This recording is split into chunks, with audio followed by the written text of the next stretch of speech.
one of the things I realized and discovered is that people are not really upset that you are doing some of the things that you're doing. They're not necessarily jealous.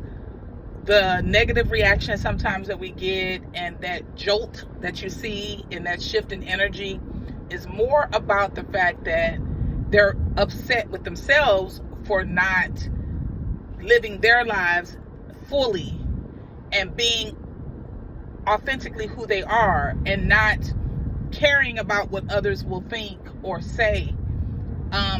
Watching people who live like they want to live and not care about judgment, not care about being liked, not care about being accepted, not care about people agreeing or disagreeing. People who live that way offend people who don't. People who don't live that way look at you and say, how dare you do what you want to do in life? Meanwhile, I shrink myself. Meanwhile, I care about what other people think, say, and feel about me. Meanwhile, I continue to not show up in places the way that I should because I care more about what other people are going to say and think rather than myself.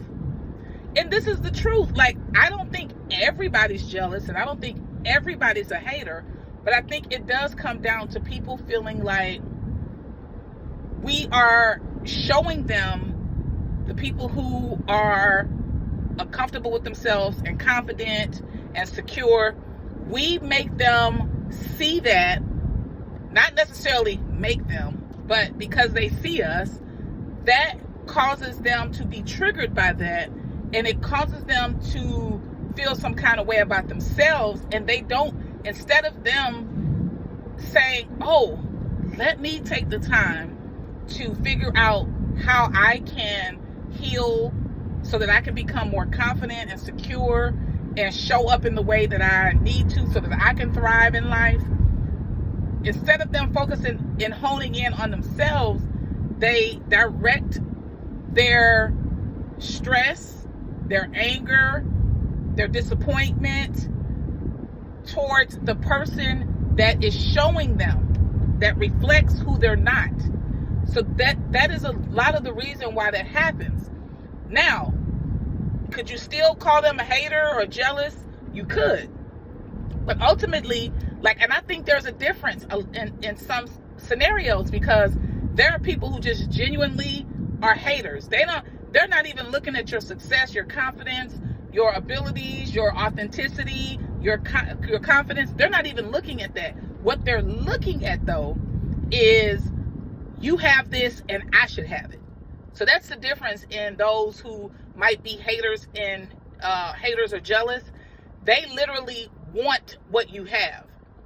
They don't want to work for what they see you have. They're pissed that you have it. That's the difference. There's no level of them thinking, I really want that, and how do I get that? Because I think some people think about that and then they end up being like, man, I want that so bad. But then they get angry with you because you're in proximity. So I don't know if anybody has experienced this or thought of it that way, but I really do think, there is a difference in haters and jealous versus those who just use you as the person that they're angry with rather than going inward and holding themselves accountable to show up confidently and more boldly for themselves.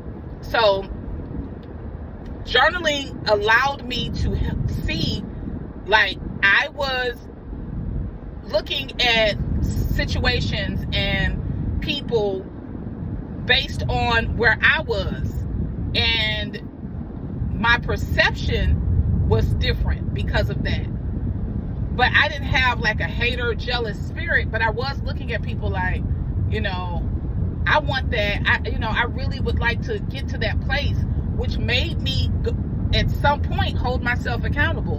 When I went back and was, reviewing my journal entries and observing, even observing how I describe my emotions and my feelings, sitting with that, and then making every attempt at doing the work to get out of that discomfort.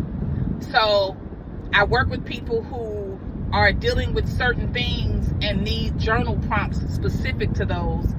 And we work through those things. We talk through those things. I am not a licensed therapist. I don't promote myself as such, but I am a person that's gone through extensive therapy. I am a person that has done a lot of inner work.